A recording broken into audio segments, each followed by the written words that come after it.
मैंने कभी ऐसा सपने में भी नहीं सोचा था कि मैं ऐसा दिन देखूंगा, ऐसा दिन देखने के लिए जीवित रहूंगा कि दो यूरोपियन देशों के बीच युद्ध छिड़ा हुआ होगा और रिपोर्टर्स अमेरिका के राष्ट्रपति से भारत की भूमिका के ऊपर सवाल पूछ रहे होंगे कि भाई भारत से आपकी बात हुई है। रिपोर्टर अमेरिका के राष्ट्रपति से यह पूछ रहे होंगे कि भारत क्या कर रहा है, भारत क्या सोच रहा है, आपकी भारत से बात हो रही है क्या।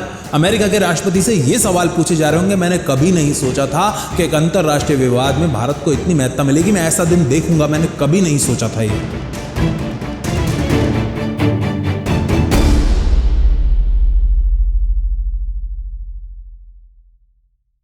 नमस्कार, जय मां भारती।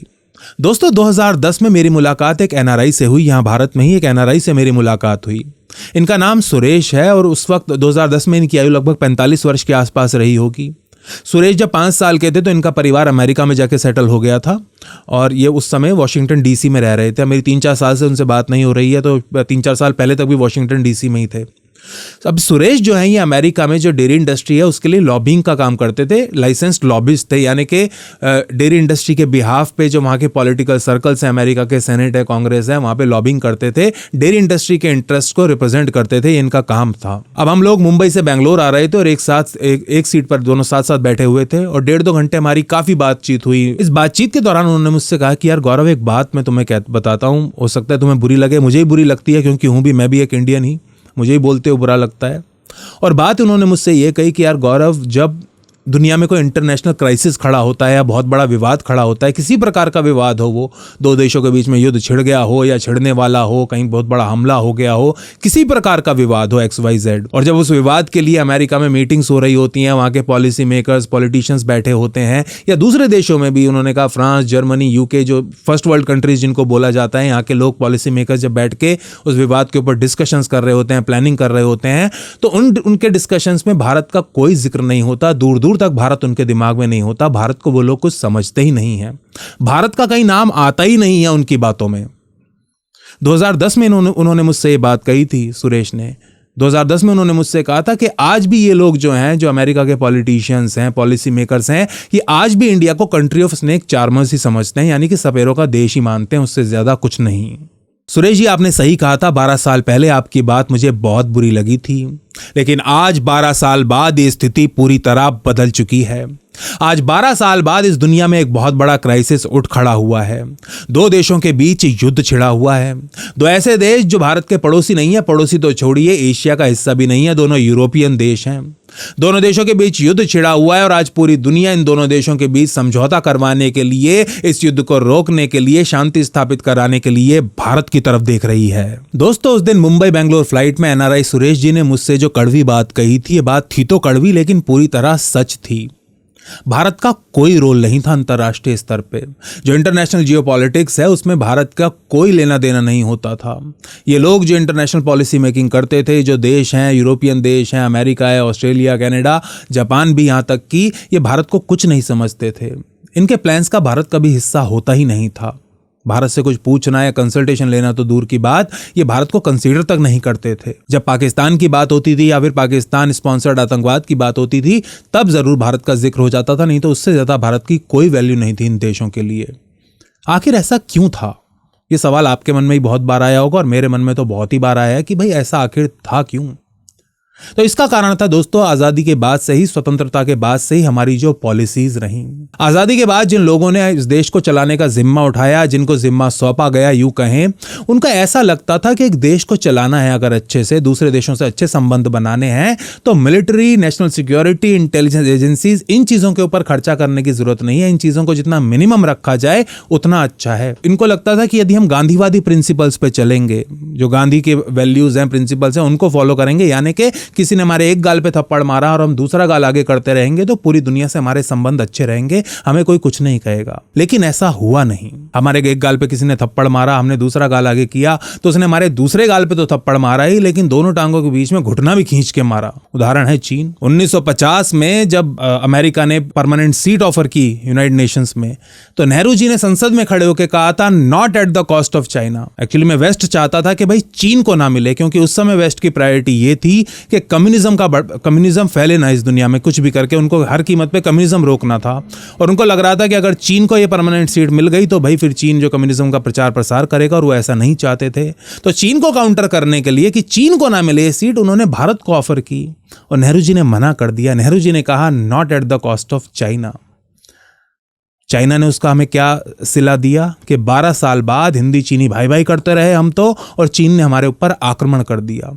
ये हमारे विजनरी नेता थे जो ये भी नहीं देख पाए कि 12 साल बाद चीन हमारे ऊपर आक्रमण भी कर सकता है और हमारी हजारों स्क्वायर किलोमीटर भूमि को जब्त कर सकता है, उस पर कब्जा कर लेगा। इतना भी दूर का नहीं देख पाए। एक सरदार वल्लभ भाई पटेल तो देख पाए थे, लेकिन बाकी कोई नहीं देख पाया था।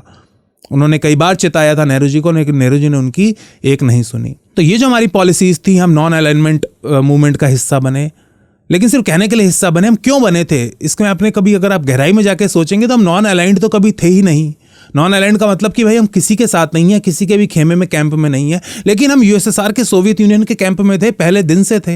एक्चुअली हम नॉन अलाइनमेंट मूवमेंट का हिस्सा बने सिर्फ यूएसएसआर को यह विश्वास दिलाने के लिए कि भाई घबराओ मत, हम वेस्ट के साथ नहीं जाएंगे, हम तुम्हारे साथ ही रहेंगे। हमने, नेहरू जी ने नॉन अलाइनमेंट मूवमेंट चलाया, लेकिन हम जाके तो सोवियत यूनियन की गोदी में बैठ गए थे। सोवियत यूनियन जो कहता था हम वही करते थे। सोवियत यूनियन की हमारी बहुत अच्छी दोस्ती रही है, उसने हमारी कई बार बहुत मदद की है जब मदद की आवश्यकता थी, लेकिन उसकी हमने बहुत भारी कीमत चुकाई है। और उसी जो हमने जो कीमत चुकाई है उस आज तक चुका रहे हैं। आज जो भारत इतनी बड़ी एक डायलेमा में फंसा हुआ है, एक जो इतनी अजीब सी सिचुएशन में फंसा हुआ है कि ना भाई आगे कुआं है पीछे खाई सी है भारत के लिए, डिप्लोमेटिकली स्पीकिंग, वो उसी वजह से हम फंसे हुए हैं। हमारे यहाँ जब वीके कृष्णा मेनन जैसे लोग रक्षा मंत्री बने, जरा सोचिए दोस्तों, एक ऐसा आदमी जो अपने कम्युनिस्ट प्रेम में, अपने लेफ्ट प्रेम में इतना अंधा था कि चीन के आक्रमण करने से एक दिन पहले तक वो आदमी ये मानने को तैयार नहीं था कि चीन आक्रमण करने वाला है। मिलिट्री इंटेलिजेंस चिल्ला चिल्ला के पागल हो गई कि सर जी चीन आक्रमण कर देगा, चीन आक्रमण कर देगा। एक दिन पहले तक वीके कृष्णा मेनन ये मानने को तैयार नहीं था कि चीन आक्रमण कर देगा, और जब आक्रमण कर दिया तब भी वो भारतीय फौज की ही गलती बता रहा था कि भारतीय फौज ने किया होगा, उकसाया होगा। ऐसे तो हमारे रक्षा मंत्री थे जो अपने लेफ्ट प्रेम में इतने, चीन प्रेम में इतने ज्यादा अंधे थे। प्रोपेगेंडा करता था वीके कृष्णा मेनन यूएसएसआर से हथियार खरीदने के लिए कि वेस्ट से ना लें हम और यूएसएसआर से प्लेन लें, चाहे हमें कितनी कीमत पे मिल रहे हो, उनकी शर्तों पे मिल रहे हो। आज एक डील, एक प्लेन जो हमें 500 रुपए का यूएसएसआर दे रहा है, एक फाइटर प्लेन, और वही प्लेन हमें 200 रुपए का वेस्ट दे रहा है। वीके कृष्णा मेनन यूएसएसआर से खरीदते थे और वेस्ट के प्लेन के खिलाफ, जेटरफेट के खिलाफ, हथियारों के खिलाफ प्रोपेगेंडा करते थे, प्रॉपरली बयानबाजी करते थे संसद में, मीडिया में। इसका नतीजा क्या हुआ दोस्तों कि आज 2022 में भी हम अपने जो मिलिट्री इंपोर्ट्स हैं, मिलिट्री हमारी रिक्वायरमेंट्स हैं हार्डवेयर की, उसके लिए 50% जो हमारे, हम उसके लिए रशिया के ऊपर आज भी डिपेंडेंट है, निर्भर हैं। अब लोग कहेंगे कि भैया तो क्या वेस्ट के ऊपर निर्भर हो जाते हैं अगर यूएसएसआर पे नहीं होते हैं? मैं वो नहीं कह रहा, मैं कह रहा हूं हम किसी के ऊपर भी डिपेंडेंट क्यों है, हम सेल्फ डिपेंडेंट क्यों नहीं बन पाए पिछले 70 सालों में। आज स्थिति ये क्यों नहीं है कि भाई हम केवल अपनी 25% जरूरतों के लिए दूसरे देशों पर निर्भर हैं, 75% हम अपना खुद निर्माण कर रहे हैं? ऐसा हम क्यों नहीं कर पाए? अब पहली बार जाके मैंने सुना है कि हम कुछ देशों को जो भारत में बने हुए हथियार हैं वो हम एक्सपोर्ट करेंगे, और सुन के मुझे इतना अच्छा लगा। ये बहुत छोटी सी शुरुआत है, लेकिन शुरुआत है तो सही। 70 साल बहुत बड़ा समय होता है दोस्तों, 7 दशक बीत चुके हैं। हम चाहते तो सब कुछ बना सकते थे अगर पहले दिन से जो प्राइवेट कंपनीज है, प्राइवेट सेक्टर को एम्पावर किया गया होता, लेकिन नहीं किया गया। क्यों? क्योंकि हम तो चीन और यूएसएसआर से ही बड़े कम्युनिस्ट बनना चाहते थे ना, तो प्राइवेट कंपनियों को एम्पावर कैसे करते? अगर हमने टाटा को एम्पावर किया होता कि भाई बनाओ हथियार, तो आज टाटा लॉकहीड के लेवल पे खड़ा होता। अगर हमने टाटा को छूट दी होती, सपोर्ट दी होती कि भाई बनाओ भारत सरकार के लिए हथियार, भारत सरकार के लिए बनाओ और एक्सपोर्ट भी करो, पैसा देश में आता। तो कहने का मतलब यह है कि हमारी जो फॉरेन पॉलिसीज रही स्वतंत्रता के बाद से ही, जो हम कम्युनिस्ट प्रेम में पॉलिसीज बनाते रहे, गांधीवादी प्रिंसिपल्स और कम्युनिस्ट प्रेम का जो बहुत ही बड़ा घातक मिक्सचर था। I am speaking from the point of view of geopolitics and foreign policy, diplomacy, इसके पॉइंट ऑफ व्यू से बात कर रहा हूं मैं। इनके इस पॉइंट ऑफ व्यू से जो गांधीवादी प्रिंसिपल्स ये यहां पे अप्लाई होते ही नहीं थे, लेकिन हमने यहां पर भी अप्लाई किया, फॉरेन पॉलिसी में, डिप्लोमेसी में, जियोपॉलिटिक्स में भी अप्लाई किया, चाहे अप्लाई होते ही नहीं थे। या आप अपनी पर्सनल जिंदगी में अप्लाई करते और खुश रहते, लेकिन आपने जियोपॉलिटिक्स में गांधीवादी प्रिंसिपल्स को अप्लाई किया और उसकी कीमत हम आज तक चुकानी पड़ रही है। हमको बहुत बड़ी कीमत हमने चुकाई है, इसकी चुकाते रहे हैं। केजीबी भारत में ऐसे फैली हुई थी जैसे मतलब आप एक पत्थर फेंको ना अगर कहीं पे, तो केजीबी एजेंट को ही जाके लगेगा, ऐसा हाल था एक समय पे इस देश में। केजीबी के एजेंट्स ऐसे फैले हुए थे धड़ाधड़। बहुत भारी कीमत चुकाई है हमने यूएसएसआर से मदद लेने की, और जो दोस्ती है उसकी बहुत बड़ी हमने कीमत चुकाई है, और अभी तक हमें चुकानी पड़ रही है आज तक भी।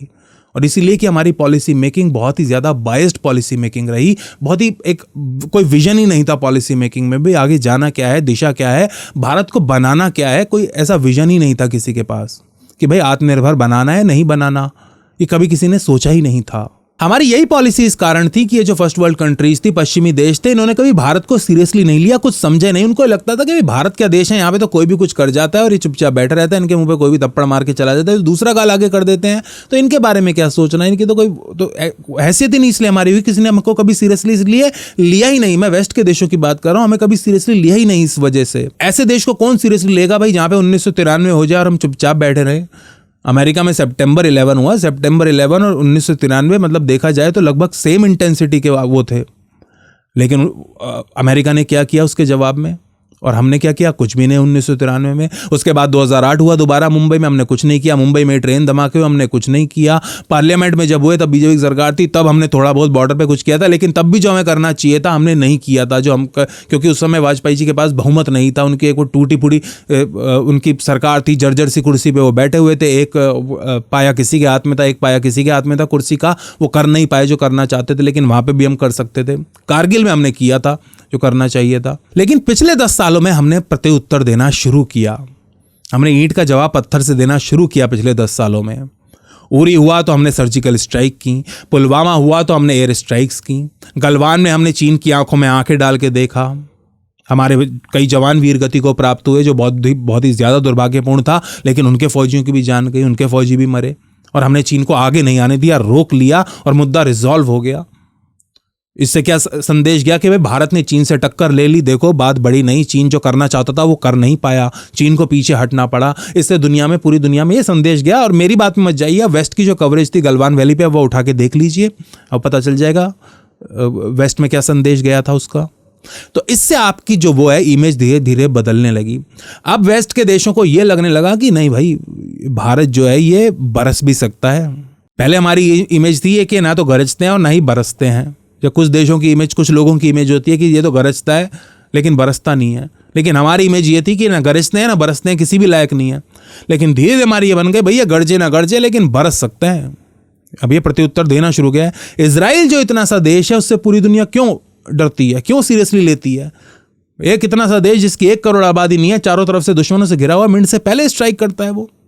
वो दिन के उजाले में, दिन दहाड़े एयर स्ट्राइक्स भी कर सकता है, सर्जिकल स्ट्राइक्स भी कर सकता है, और रात के अंधेरे में छिप छिपा के कोवर्ट ऑपरेशंस, ब्लैक ऑपरेशंस भी करता है। वो जहां पे एग्रेशन दिखाना बनता है, जब आप वहां पे एग्रेशन दिखाते हैं तो सामने वाले की नजरों में आपकी रेस्पेक्ट बढ़ जाती है। और इसीलिए भारत की इज्जत अब धीरे धीरे पिछले 10 सालों में इमेज बदलनी शुरू हुई है।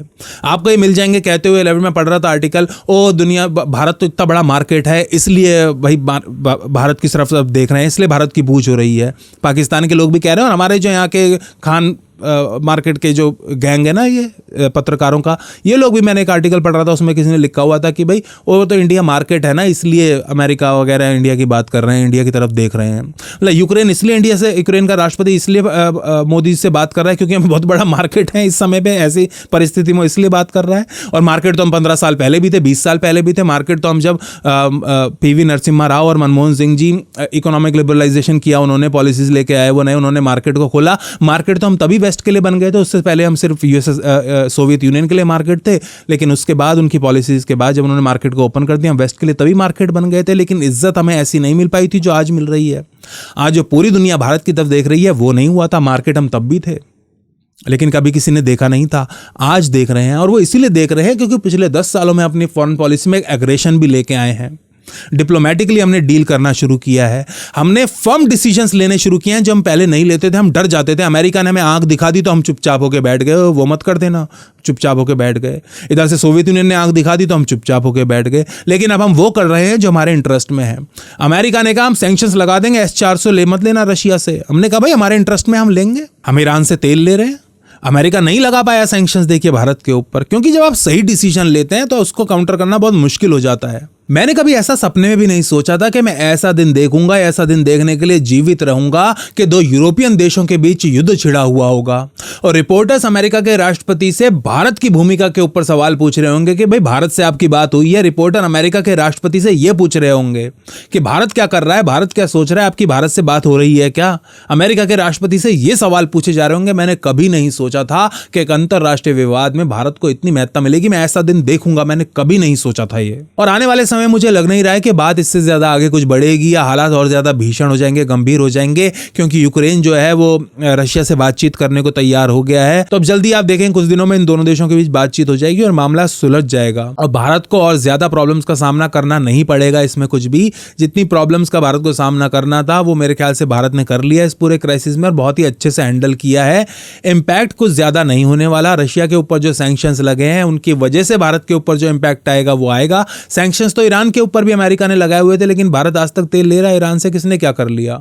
हम कर लेंगे, उसको भी वर्कआउट कर लेंगे। अगर आपके पास दिमाग है, और मेरे को विदेश मंत्रालय में जो हमारे डिप्लोमेट्स बैठे हैं दोस्तों, बहुत ही इंटेलिजेंट लोग हैं यार, फॉरेन सर्विसेज क्लियर करके आते हैं, मतलब क्रीम है वो, एडमिनिस्ट्रेटिव सर्विसेज के क्रीम होते हैं वो लोग, IFS वाले, वो लोग बैठे हैं, वो वर्क अराउंड कर लेंगे हर चीज़ को। तो किसी को खास घबराने की जरूरत नहीं है कि भाई भारत के ऊपर इंपैक्ट क्या होगा, ये हो जाएगा वो हो जाएगा। कुछ नहीं होगा ऐसा। कोई भारत अब वो नहीं है कि कोई निकलते बढ़ते थप्पड़ मार गया, जिसका मन वो कर लिया। भारत वो देश नहीं रह गया। 4 बार किसी को कुछ करने से पहले, सैंक्शन लगाने से पहले 4 बार सोचना पड़ेगा, चाहे वो अमेरिका ही क्यों ना हो। लगाए ना अमेरिका चीन के ऊपर भी सैंक्शन, चीन तो रशिया के साथ खुल के खड़ा है, लगाए सैंक्शन। खैर, भारत के लिए दोस्तों जो मेरे ख्याल से कठिन समय था वो निकल चुका है इस पूरे क्राइसिस में और भारत ने उसको बहुत अच्छे से हैंडल किया है। बाकी तो देखिए आने वाला समय ही बताएगा, लेकिन ईश्वर से मेरी अभी भी यही प्रार्थना है कि भैया जल्द से जल्द युद्ध रुक जाए, क्योंकि अब जान तो नेता डिसाइड करते हैं ये करना है वो करना है, जान जाती है भाई निर्दोष लोगों की, सिविलियंस की। वहाँ पे सिविलियंस भी लड़ रहे हैं, उसमें उनमें एक और इसका जो उल्टी भी पड़ गई है थोड़ी चाल पुतिन की, कि नेशनल प्राइड बहुत ज़्यादा पैदा हो गया वहाँ के लोगों में। तो देखा चाहिए आगे क्या होता है, लेकिन ईश्वर से प्रार्थना है कि जल्दी सब कुछ ठीक हो जाए। आपको वीडियो पसंद आया, पॉडकास्ट पसंद आया तो इसे लाइक कीजिए, शेयर कीजिए, चैनल को सब्सक्राइब ज़रूर कीजिएगा। जल्दी मिलेंगे एक और वीडियो के साथ। जय मां भारती, जय हिंद।